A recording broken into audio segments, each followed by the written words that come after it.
To everybody here in India, and good morning, Professor Chester Elton is joining us from New York City, the United States. Welcome to this fantastic webinar on leadership. The moderator for this program are Dr. Rahul Dige, my colleague, and I, and is brought to you under the aegis of the Distinguished Speaker Series, Executive Education at the Dayanand Sagar University, Bangalore, India. We're honored and privileged to have Professor Chester Elton talking to us. Chester Elton has spent 2 decades helping organizations engage their employees in organizational strategy, vision, and values. He's been called Apostle of Appreciation by the Globe and Mail, Canada's largest newspaper, and his work has been called fascinating and refreshing by Fortune magazine.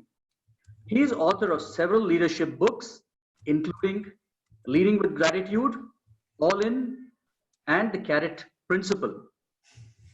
So no guesses as to what is Chester's favorite vegetable, which have all been on the New York Times and Wall Street Journal as #1 bestsellers. Chester's books have been translated into 30 languages and have sold more than 1.5 million copies worldwide. Isn't that awesome? Chester is a founding partner of the Culture Works and serves as a leadership consultant to firms such as American Express, Procter & Gamble, Avis Budget Group, and Cigna. In 2020, Global Gurus Research Organization ranked him among the world's top leadership and organizational culture experts. He is a member of Marshall Goldsmith's MG 100 Global Coaches, member of the Fast Company Impact Council, and serves as a board member for Camp Coral, a non-profit for the children of wounded and fallen military heroes. He is most proud, however, to be the father of 4 exceptional children, all the more exceptional now that they have grown up and left home. Please help me in welcoming Chester Elton to this wonderful webinar.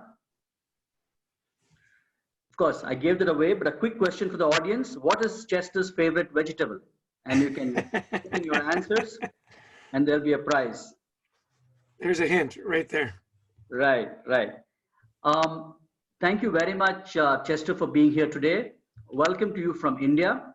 And we have got, at the moment, 196 participants. Most of these are students of mine. There are also distinguished faculty colleagues and members of staff who are here. We've got some students from organizations outside of mine. They're fascinated to be here. And thank you very much once again. I will quickly hand over to my colleague, Dr. Rahul Dige, to explain the rules in a couple of minutes before he hands over to you. Thank you. Okay. Rahul. Thank you, Captain. Once again, very warm welcome to everyone. Welcome, Chester. And it's nice to hear from you that things in the New York City are getting better.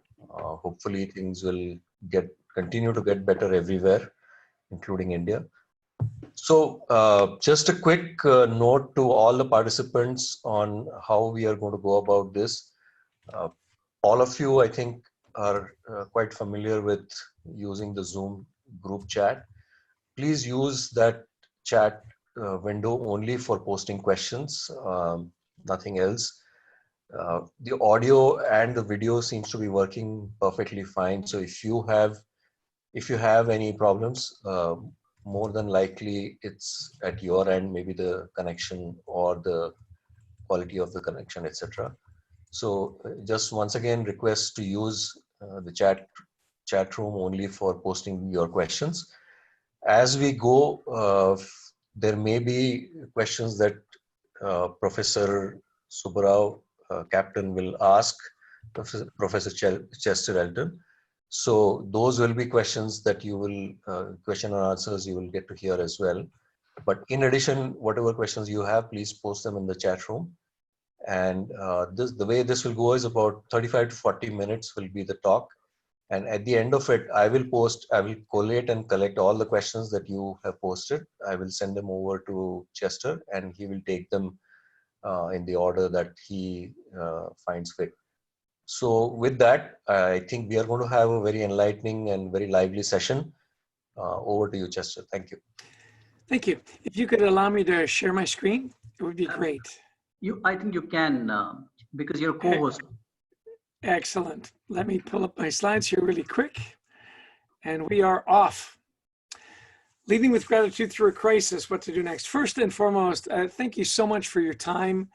I really appreciate this hour that we'll spend together. I have great affection for the country of India. I've been able to visit one time. I will tell you that my wife and I love Indian food. We love good curry. And hopefully when this is all over, Captain, you and I can have a wonderful meal together. And it would be an honor and a privilege for me to do so.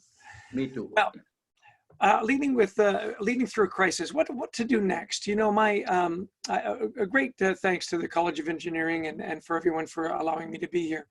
You know, it's interesting. My co-author, Adrian Gostick, is the good-looking one with all the hair. Captain, we're both envious of that, I'm sure. We have been studying for 20 years, as you heard from the introduction. Great cultures, great organizations, great leaders. And what are the keys? You know, in our book, All In, we wrote and researched dramatically what are the key elements of a great culture. And Captain, I'd like to get your opinion on some of these. I first want to tell you that we took a database of 8 million engagement surveys, and we culled it down to those organizations that were 3 to 5 times more productive than the others. And we culled that down to about 300,000 engagement surveys. And we were able to put together this model. Now, it's a roadmap. I will talk to you tonight about, you know, organizations that have nothing to do with your industry, most likely. Don't worry about that. Think, what are the principles and how do I take that to my team? How do I take that to my organization? In the core is that you engage, enable, and energize your employees. And we'll get into that in depth a little more. Captain, what I'd love to talk to you about, though, is step one. This idea that my organization and my business has a burning platform. That, you know, that we have not just the what and the how of what we do. It's why we do it. And I think that is really key. You know, it's often said that if you have a why, you can overcome a lot of the how. In your opinion, Captain, why is the burning platform, why is the noble cause so important to organizations for them to excel? I think you put it very succinctly, because you need to know the why. And burning platforms give you that impetus to reach out to do something further or to do something more. So literally talking about a burning platform, I remember the time when I was in a ship which was on fire, and we were all called to action. We needed to do something to save ourselves. So I think defining your burning platform and giving yourself definitive goals and a vision and a strategy are very important. And that's how I would look at it. Excellent. Yeah, I agree with you 100%. You know, as we go through, we'll go through these quickly, is creating a customer focus. Do you know what your customers really need and want to solve their problems? And particularly with the COVID-19, it's, you know, how do we interact? How do we create new ways to interact and serve our customers? Agility, never more important than now. How do we pivot? How do we innovate? How do we get our people back to work? How do we get, you know, income flowing as well? Steps 4 and 5, we often group together, which is sharing everything and partnering with your talent. We have discovered in our research, particularly in a crisis, 2 things need to be accelerated. First and foremost is communication. You know, to share everything. When there is a void in communication, that void is filled with fear. Make no mistake about it. We are always looking for what could go wrong. And so we need to fill that void. I had a leader that I coached just recently. He said, if you think you're over communicating, you're probably about right. Right? So don't think you can over communicate. Rooting for each other, cheering for each other. You know, celebrating little successes along the way is so important in keeping people engaged and driving towards your goals. And then lastly, again, in a crisis, clear accountability. We're going to talk a lot about leading with gratitude. Some people think that's mutually exclusive. I'm holding people accountable or I'm praising. Absolutely not. They are absolutely married together. And we'll show you exactly how to do that through using some case studies of some of the best leaders we have ever studied. Now, it brings me to engaged, enabled, and energized. So, Captain, what is your definition of an engaged employee? I lost you for a minute. Oh, what is your definition of an engaged employee? So an engaged employee, I would say, is somebody who's involved, who thinks of his job, and who would sort of, what I would call as organization commitment behavior. So do something for his organization more and beyond the normal duty that he or she is expected to do. And in that sense, somebody who would reach further to get jobs done. So I would have a lot of examples of OCB or somebody who's really engaged, but somebody who really cares for the organization and somebody who's concerned and somebody who's involved. I would define it in that sense. Excellent, excellent. In the chat room, it was the one who's productive. I love the definition here of discretionary effort.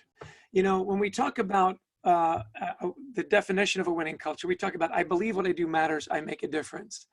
And I also say, look, when I make a difference, somebody noticed it and they celebrated it, right? Yep. So especially in tough times, this becomes really important. We're going away from risk elimination to risk mitigation. What I mean by that is, the bird flu, it was contained. Ebola, it was contained. COVID-19, not contained. So it's going to be like the common cold. It's like the flu. It's going to be here. So now we've got to figure out, how do we mitigate this virus? And more than anything, your employees, they want to know, what's the plan? What's the plan? How are we going to get from here to there? Again, where communication needs to go up. What are the new social protocols, right? Social distancing, wearing goggles, wearing glasses, wearing masks, wearing gloves, and so on. What are those new protocols going to be? Not only to keep our people safe, to keep our customers safe. Customers will not come back into your place of business if they don't feel safe. I mean, that's a very simple formula, right? And this idea of 200% accountability. So, Captain, I think this, when you're talking about healthy cultures, it's all about, I can hold myself accountable. That's fine. I can do my social distancing and so on. How do I hold other people accountable? And is it okay? Is it permissible, right? To say, okay, you're not wearing your mask, put your mask on. You're too close. You need to step back. In a culture where people will not take offense, it's not a punishment. It's simply coaching, right? And then again, helping your customers feel safe. And new transaction options. I know a lot of stores are going to go away from cash completely. It'll all be digital, because then we don't have to exchange cards. We don't have to swipe and so on. Anything here that resonates with you, Captain, that comes to mind? Yeah, absolutely. So, first of all, can I request those people who are on video to mute their video, please? Can you mute your video? Mr. Surya Narayanan. Mr. Surya Narayanan, can you mute your video?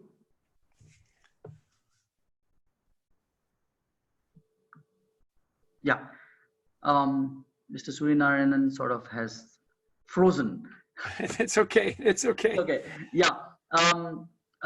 Surya, can you mute your video, please? Yeah, anyway, so yeah, it does resonate, because accountability is something that we really understood. And so when I talk to you about things like accountability, I again resonate with my days on a ship where the captain was accountable for pretty much everything that happened.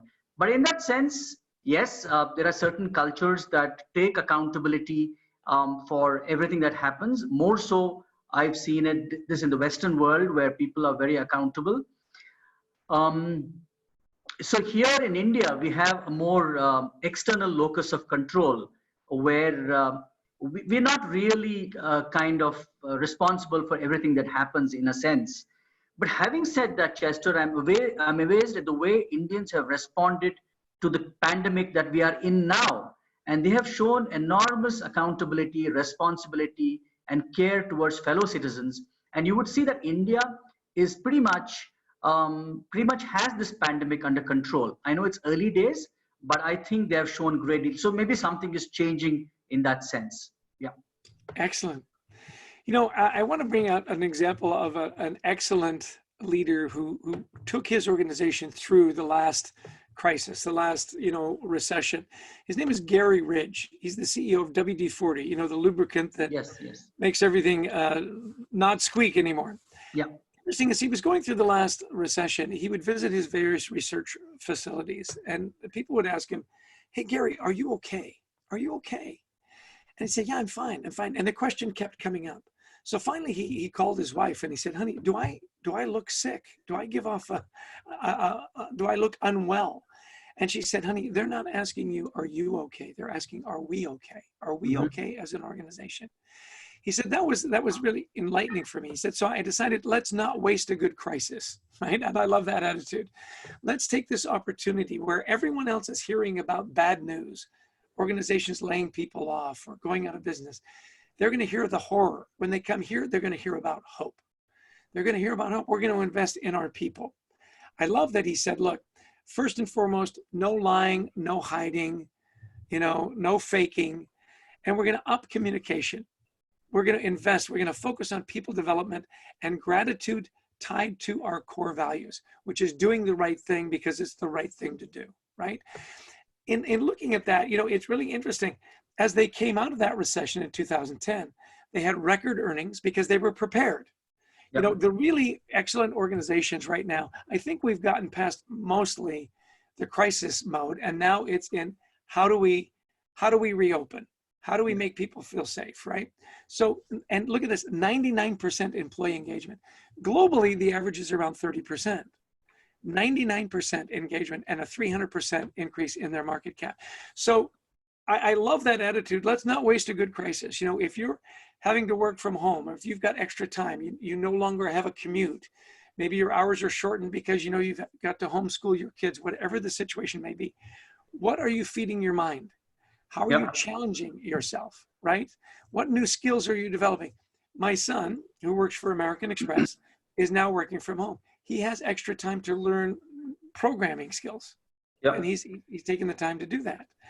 I love the idea of investing in yourself and stay healthy, right? Find time to go for the walk and so on. Captain. I just wanted to draw your attention to another brilliant case of Johnson & Johnson.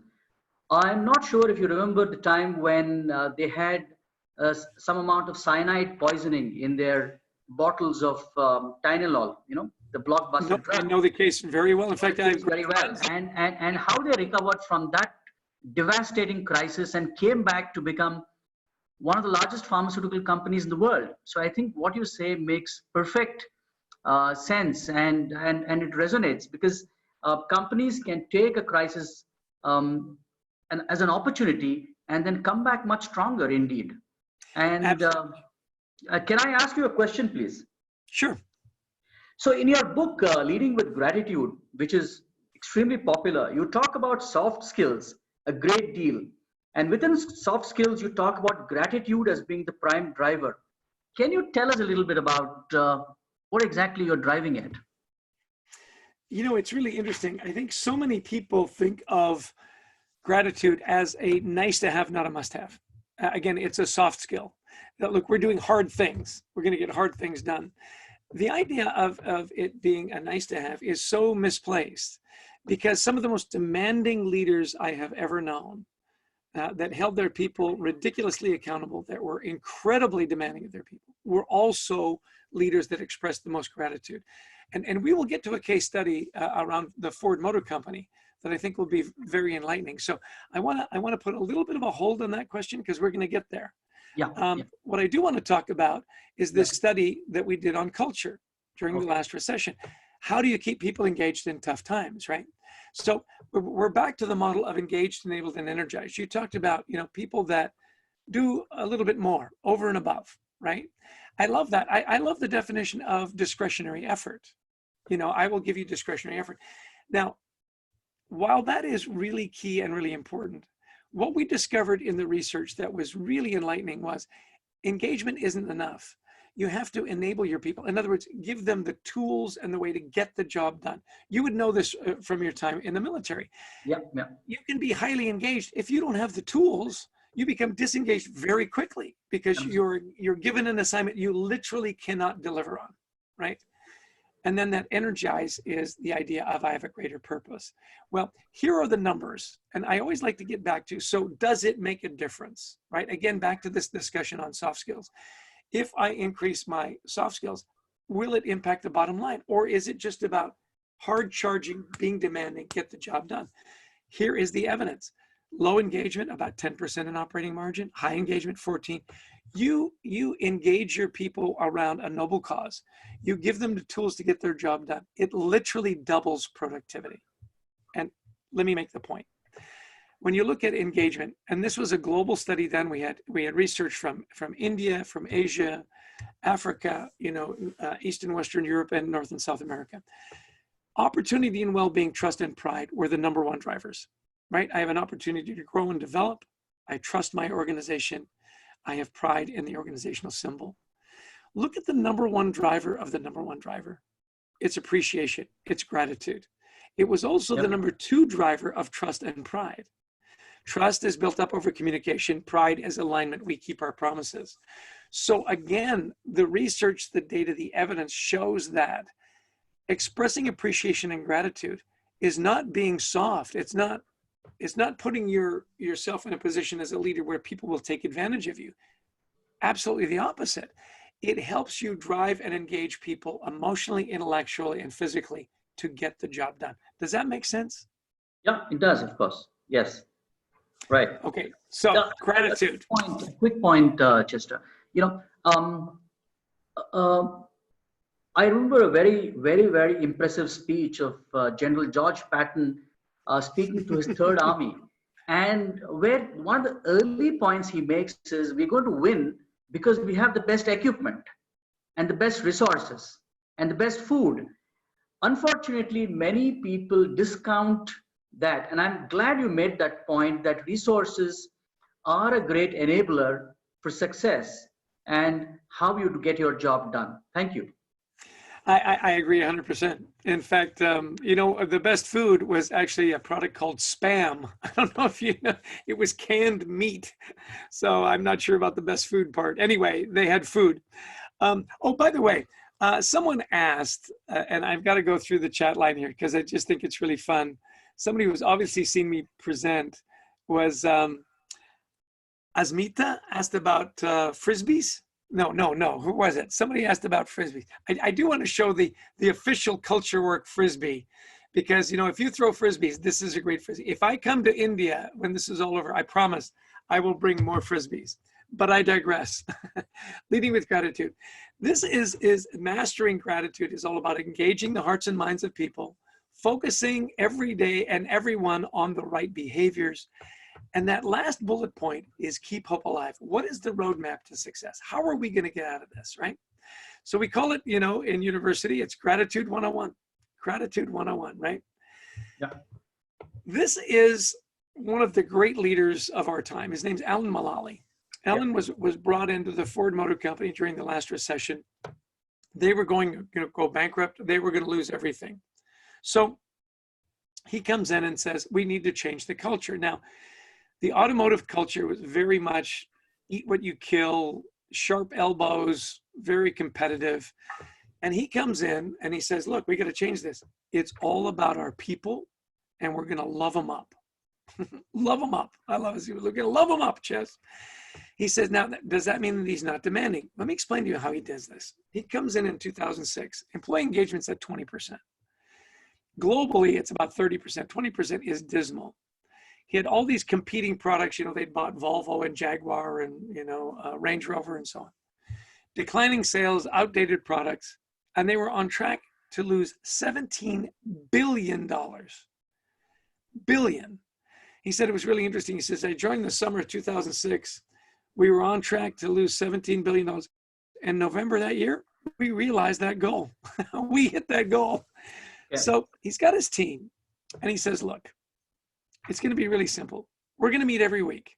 And I want you to tell me with every one of your projects, how are you doing? Is it green? Is it yellow? Is it red? Green is we're doing great. Yellow is we've got a plan. We've got some issues. Red is I'm stuck. I need help. Yep. So understand, they're on track to lose $17 billion. First meeting, everything's green. Everything's green. He goes, well, it's going to take him a while to trust the process. Second week, it's all green. Third week, it's all green. He says, listen, everybody, we're about to lose $17 billion. How is it possible that everything is great? It's just, it doesn't make any sense. Third meeting, you know, they finally, one of the leaders, a North American, you know, leader of North America, Mark Fields, he says, I got a problem. He puts up a red square. There's a gasp in the room. Everybody thinks he's going to get fired. Alan at the front of the table, big smile, starts to clap. And he says, you know what? That's great.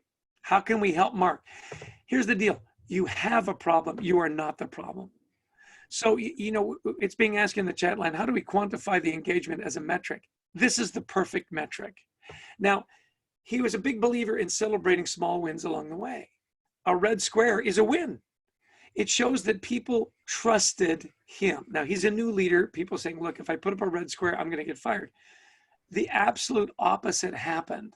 In fact, it was celebrated, and it gave everybody else in the room permission to ask for help. So this is a leader with literally a spine of titanium, incredibly demanding, and yet celebrating every step along the way. In fact, I love this here where he says, you focus on small wins, you share everything, you stay optimistic. It's one forward. We're all in this together. You know, does that sound like the pandemic? We're all in this together. Yeah, Keep hope alive. And look, you say, and Captain, you and I talked about this earlier. A lot of times you say, in tough times, that's when gratitude disappears because we just got to get things done. Yeah. By withholding gratitude in tough times, you're shooting yourself in the foot. People need more and more encouragement. Do you agree? Absolutely, absolutely. I do. And so that brings us to the point again, and another question as to, you know, in times of crisis, and this is what I teach as a leadership model. I say that in times of crises, you need to bring in tough as nails leaders. You need to bring in the George Patton, or you need to bring in the Jack Welch. But people who are really, really difficult and really tough, but they got the job done. But so again, here we're talking about a soft skill that is gratitude, appreciation, to encourage your team to go along, to get hold of the weakest guy, to trust, and to take them along. So it's fascinating what you're saying, Chester. Well, and here's the thing, you know, in the chat box, it says, you know, how do you deal with a team member who's the absolute opposite, who just won't do it, right? Well, you know, not everybody can make the adjustment. You know, and some of the hardest things to do is to change your team. You know, Ford needed to change the culture. So what did they do? They changed the leader. You know, when you get responsibility for a team, you need to very quickly decide who's going to buy in, whose trust can you earn, and most importantly, who is never going to buy in. And if you can identify those people in a very caring and kind way, you need to remove them from your team. You know, not everybody makes the team. We often think we can be the saviors. You know, everybody can change. That's not true. There are a lot of people that can't change. I was working in a tremendous organization for 19 years, loved it. Leader changed, culture changed. I no longer fit. It's not that they're a bad company or that's a bad leader. It's just not a good fit. And so you've got to be courageous about that as well. Well, let's get into gratitude because I want to leave enough time for questions, and we're getting some great questions in the chat box. Leadership experiments, we call it, you know, gratitude 101. We broke it down into 8 best practices in seeing and expressing, soliciting and acting on input. Alan Mulally, tell me what your problems are. Assume positive intent. WD-40, we don't make mistakes. We have learning opportunities. Assume that people are trying hard, and in trying hard, they're going to make mistakes. That's okay. walk in their shoes. We talked about, do they have the tools? Do you know what their jobs are? So you're not asking the ridiculous. And we've talked a little bit about small wins.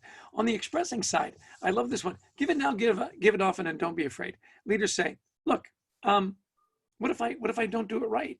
What if I don't express gratitude properly? I go, don't worry about it. You are going to make mistakes. Absolutely, you will. Power through, keep doing it, and tailor it to the individual. Make sure that when you give that gratitude, it's in a way that's meaningful to them. Of course, reinforce core values. If it's on-time delivery, that's what we celebrate. If it's innovation, that's what we celebrate. Rewarded behavior gets repeated, so you want to reward the right behavior. And then the ultimate is make it peer-to-peer. It doesn't have to be always top-down. Sometimes we think as leaders, gratitude is our responsibility. Absolutely not. It's everyone's responsibility. Well, let's jump in. Look for small wins. In the university I went to, you had to have physical ed. You had to have so many physical ed credits. And I was half a credit short to graduate. And so bowling was a half a credit. So I thought, I'll take a bowling class. How tough can it be, right? So first day, we're grabbing the bowling balls and we're firing them down the lanes and we're smashing the pins and whatever. The professor comes over. I don't know if you can actually be a professor of bowling, although that's what we called him, right? He says, don't aim for the pins, aim for the arrows. If you hit the arrows, you'll hit the pins. So shorten up your goal. Shoot for the arrows, you'll hit the pins. And it's so important. A perfect example is the president of a football club up in Canada, Toronto FC, Toronto Football Club. Bill Manning, when he first took over their culture, they had rabid fans. They just didn't have many wins. In fact, in 2014, they had never made the knockout series. They'd never won the Supporters' Shield. They'd never won the championship. And he turned it all around by getting everyone to buy into the same vision, that everything we do is going to drive towards the championship. Now, he was very clear about sharing everything. One of the questions in the chat box is what about bad news? You absolutely share bad news. Of course you do. Yep. And, do you sugarcoat it? Well, you might want to couch it in a hopeful way. The point is that if there's bad news, people are going to find out anyway, right? You might as well be out in front of it. Here's what we're doing right. Here's what we're not doing right. Here are the corrective measures. Well, in 3 years, they made the knockout tournament the first year. The second year, they actually made it to the championship match. And the third year, they won. Now, it was the little things that made a difference. Mm-hmm. He said to the guys that are mowing the grass on the pitch, I love the way you do this. You missed a spot. Let's make sure we do that because, we want the pitch to be safe. In cooking the food, for the players, let's make sure we know whose allergies are what. Do you know what I mean? So that everything pushes towards maximum productivity. Well, celebrating small wins. I'm a big fan. Now, as I recall, in India, cricket is a big deal, if I'm not mistaken. Am I right, Captain? So absolutely. It's a religion. Yes, it's not life and death. It's more important than that, right? So absolutely. Think about, you go to a cricket match. When do you start to cheer for your team? When they're winning. Well, when they're winning, do you cheer on the way to the match? Yeah, there's a sense of excitement, but absolutely. The cheering starts, I think, pretty much from home. Yeah. Yeah, you start at home, you're cheering all the way to the match. The match starts, you're cheering a great bowler, you're cheering a great, at bat, you're cheering a great catch, a great field, a great play at the wicket. My point is so many times as leaders, we say, well, when we get the results, we'll celebrate. Well, think about a cricket match where nobody said anything. Nobody cheered until the final score went up. How much fun would that be? Yeah. That would be miserable. No one would want to go to a match. Yeah. This idea of cheering along the way. Now, people say, okay, you can overdo it. I like to break it down into you praise effort, you reward results. And you've got to praise now. Gratitude doesn't keep. We think, oh, I'll remember. No, you won't. You won't. You'll forget. If you see it, reward it now. We love the analogy of a banana. Bananas don't keep for very long. Now, I want to ask this question of our group. Put it in the chat box. 10,000 people were surveyed, 10,000, and they were asked this question. Do you know how to ride a bike? Tell me how many people you think responded, I do not know how to ride a bike. Give me a number, not a percentage. And start putting it in the chat box, and we'll tell you what's right. Now, that was interesting. That was interesting. How many people didn't know how to ride a bike? What they really wanted to find out, 3,000 is high and 0 is low. Okay, 8,000, 50 is high. Here we go. 1,500 would also be high. 1,000, so it's between 0 and 50. 10 is high, 4 is high, 2 is low. 3, congratulations. We finally got a winner, 3. 2 women and 1 man, which leads you to believe that women are probably more honest than men. The point is this, is they wanted to know, how did you learn how to ride a bike, right? If you remember, your mom or dad puts you on the bike, or an older brother or sister, and they're running next to you, right? And what are they saying? Good job. Hey, keep pedaling. Hey, you went further than last time. Hey, that doesn't look like we'll need to take you to hospital, right? They're praising effort. And the reason you praise effort is because you don't always get the results you want. And when you don't get the results you want people to get up and try again. Yeah. It's like this gentleman here that's competing, right? He's trying hard. He doesn't get the results he wants. In fact, he gets really, you want him to get up and try again. Now, I grew up in Canada. Cricket in Canada is called ice hockey. The greatest, if you are Canadian, the greatest thing that can happen to you is you win Lord Stanley's Cup and they etch your name on the trophy. It makes you immortal. I understand that this is probably a team that some of our people can relate to as the world champions in the cricket. And by the way, I love the orange on their uniforms. Yeah. The praising the effort builds the momentum to get to the results. That's why praising effort is so important. Praise effort, reward results. That's how you get there. Thirdly, tailor it to the individual. I want to tell you a personal story. This is about my co-author, Adrian Gostick, and I. So we wrote our first book. We were working for a large organization. And I said, look, we need to celebrate our book. Let's go to the sales conference, people from all over the world, be a great banquet, and let's have them give us a watch. A really cool watch. This is the Men in Black watch. That's the big movie at the time, right? Mm-hmm. And because I love watches, I noticed Adrian didn't wear a watch, so I figured he needed a watch. Mm-hmm.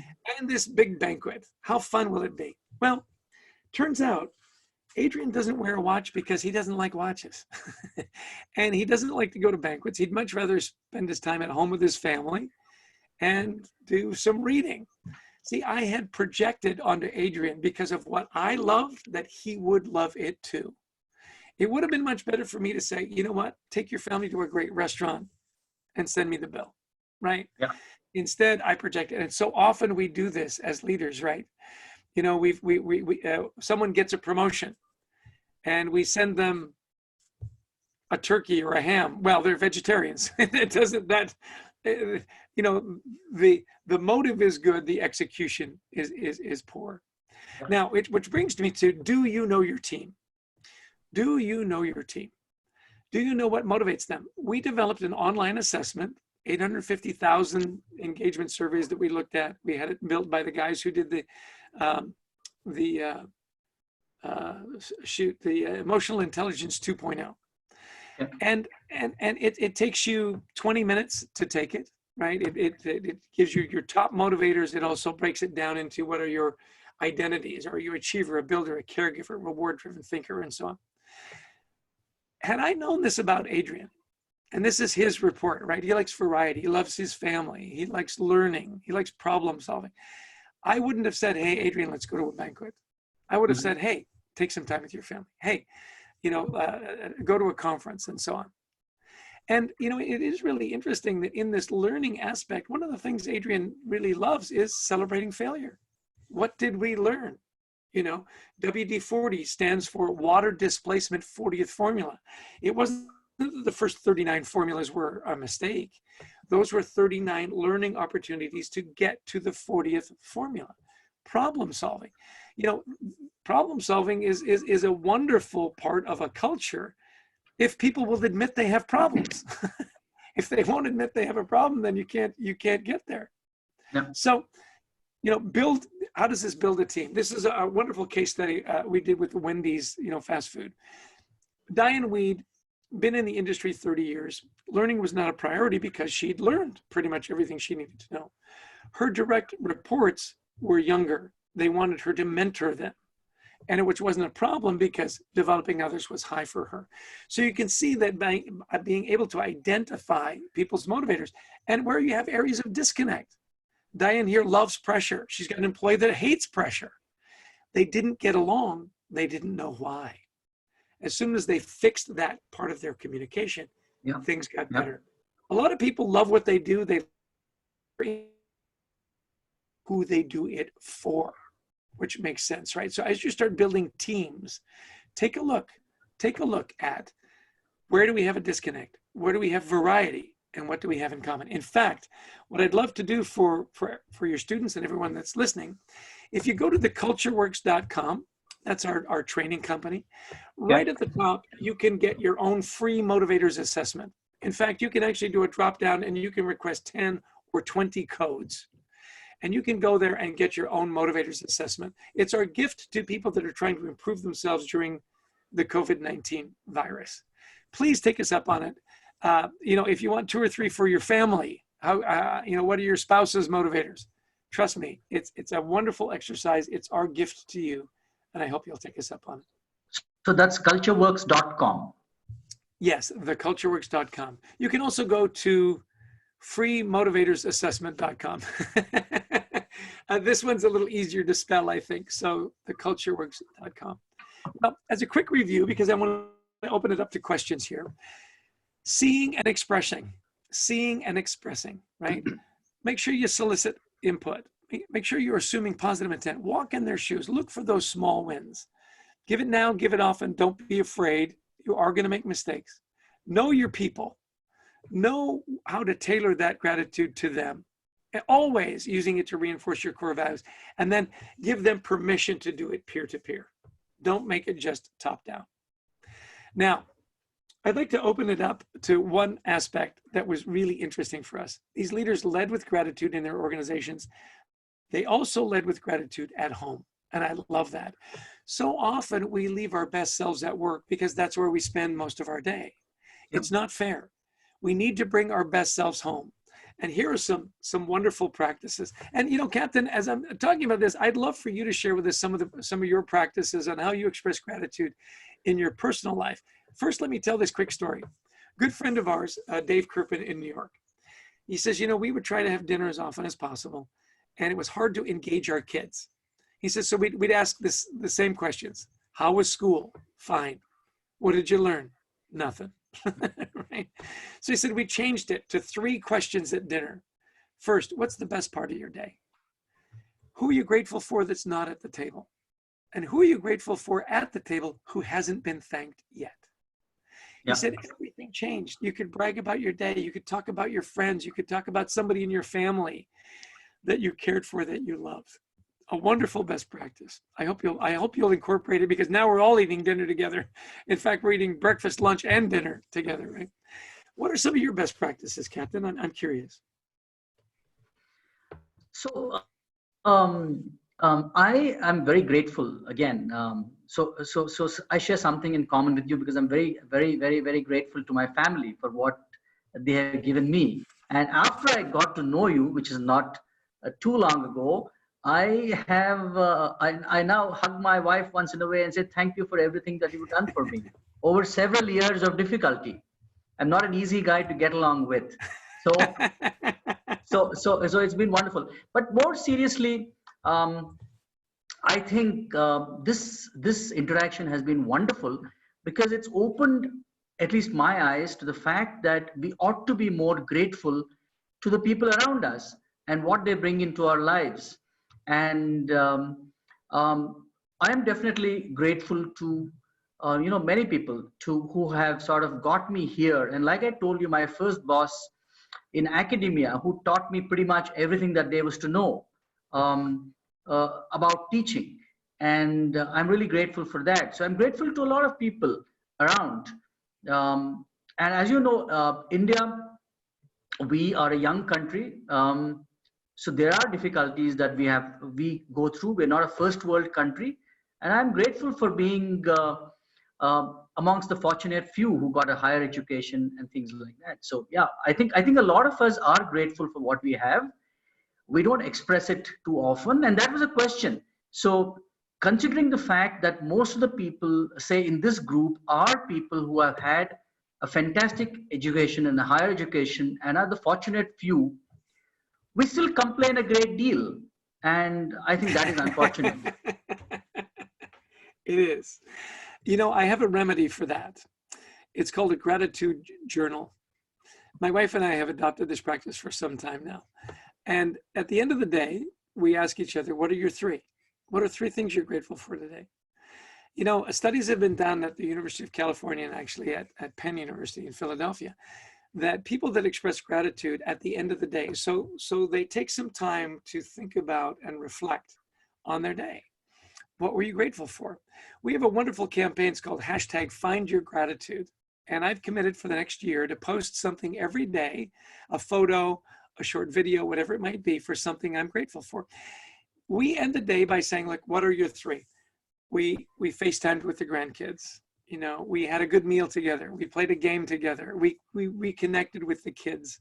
We did this fun thing in our family. We did a family movie night. Now, I have a daughter in Iowa, a son in Pittsburgh, a son in Texas, and a son here in New Jersey. We all went on Netflix at the same time. We clicked go at the same time. We watched the movie together, and then we did a WhatsApp string on what we thought was funny and what we thought was great. So you can find, and that was, we were so grateful for that. It was just a really fun way to connect with our kids in a simple little way. So think about, focus on what you have as opposed to what you don't have. So often the great malady of, you know, of the 20th century is, I'll be happy when. I'll be happy when I have a little better car or a bigger house, or when I get a raise or finish a task. You know, the one thing we all have in common, regardless of our education, our families, our status, we all just want to be happy. Everybody wants to be happy. True. And there was an interesting question in the chat box is, what comes first, joy or gratitude?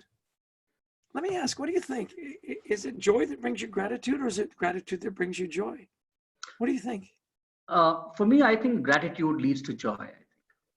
I think. Why? Because when you express gratitude, I think you are doing something for somebody else, and I think that means a lot to humans. That means that sort of activates the good part of a human. I think it's very important. I agree. There's no question that it's gratitude that drives joy, because the joy is I'll be grateful when.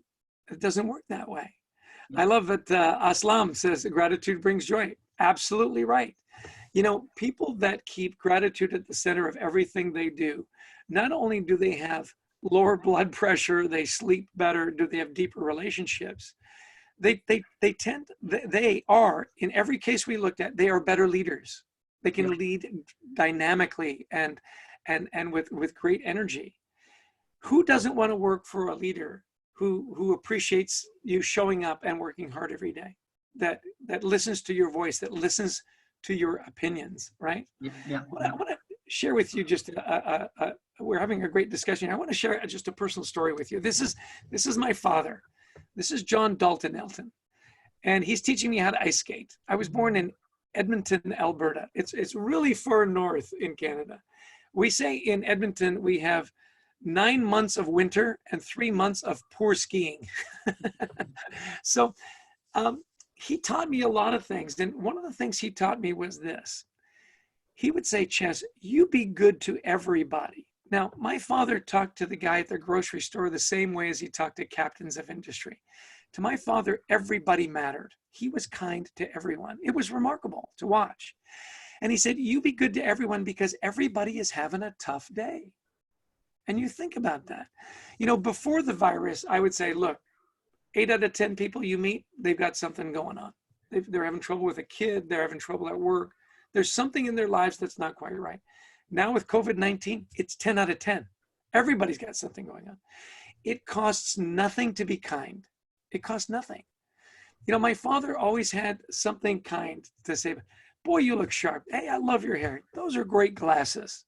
Well, that's a hat not everybody can wear. You make it work. You know, I mean, And people loved to be around my father because he made them feel good about themselves.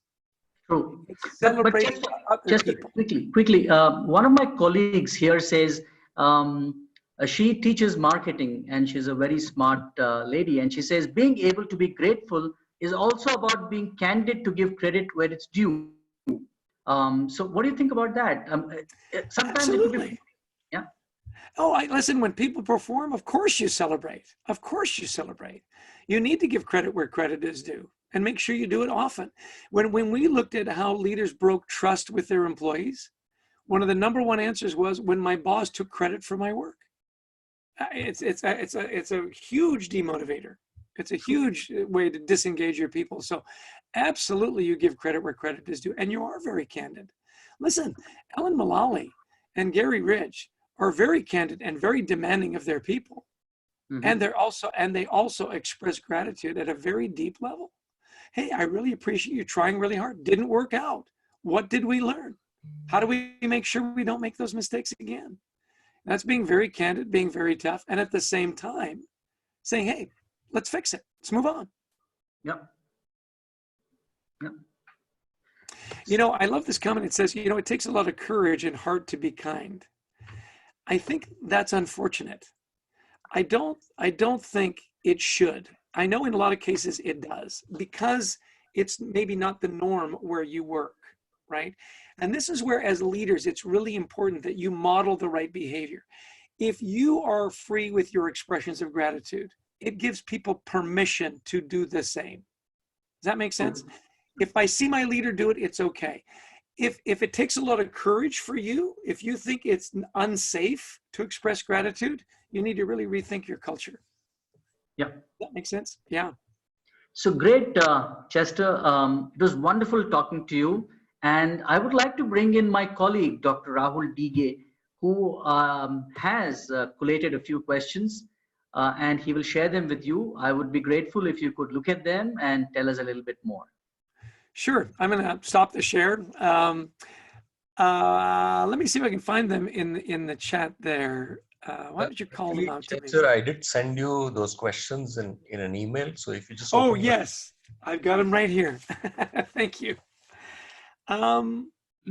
Chester, no, those are not the questions. He has sent you an email just now. Oh, just now. Oh, yeah. I just sent you an email with all the questions collated. So. Oh, excellent. Let me open my Outlook. I close it so we don't get all the pings during the presentation. You did ask me a question though, Captain. Where you said you don't take yourself too seriously. What does that mean? Yes. And I appreciate that. I don't. Some of the great lessons my father taught me was, one, choose to be happy. Happiness is a choice. Choose to be happy.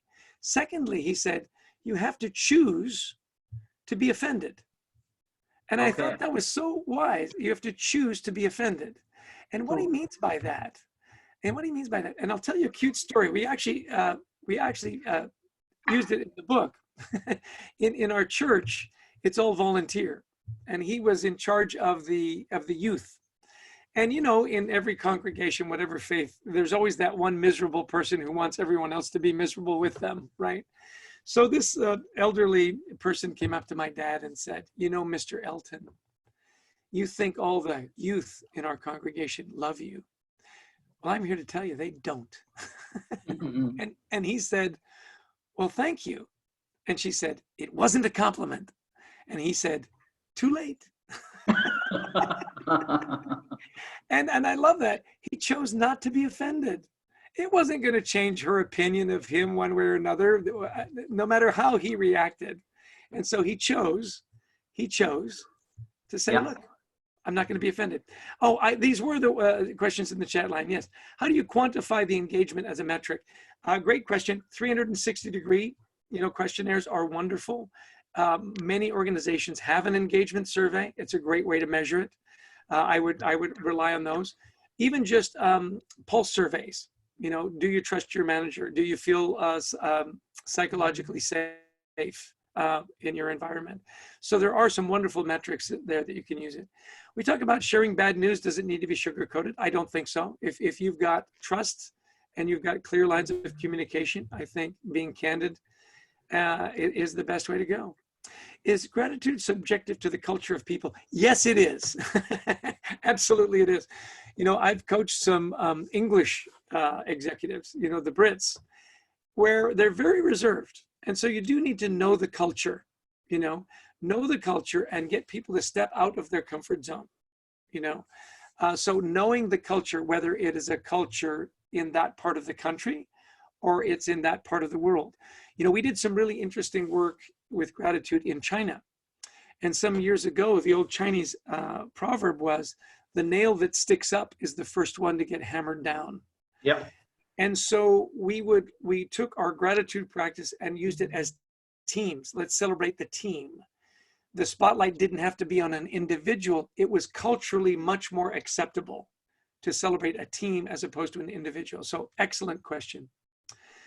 What is the motivation for your leadership as a leader? How will you measure your success? Well, that's a very personal question. Thank you for asking. I measure my success in the number of organizations that have adopted a culture of gratitude. I measure my success by how many people are happy when they get home from work, and that ripple effect goes through. For me as a leader, I measure my success in the joy in my family and my children. And I think if by putting those in priority, am I always really good at that? Absolutely not. That is my metric. If people are happy after work and they're happy at work, they take that happiness home, that's success. If my children grow up and they are happy and they love their children, to me, that is success. I hope that answers your question. Did I miss any there? Put a light on it. Yeah, we did that. Sharing bad news. Soft skills so that people see the goals they need to reach clearly. Yes, I think accountability is really important, and the goals need to be very clear and very well defined. You know, I want to share a couple of more best practices with you, with leaders that I admire. I have one leader, he's a huge fan, or actually she's a huge fan of handwritten thank you notes. She writes a couple of notes every day and puts them in the mail. It's simple, it's easy, it takes 5-10 minutes. I've got a series of thank you cards, and I try to write at least 5 a week. Sometimes I write them all in one day. No surprise, there's carrots on the front. Yep. Thanks a bunch. So, Chester, what's it about the carrot? You'll have to tell us that. Well, we wrote a book called The Carrot Principle. It's an old Aesop's fable that you'll get more from a mule by offering them a carrot as opposed to beating them with a stick.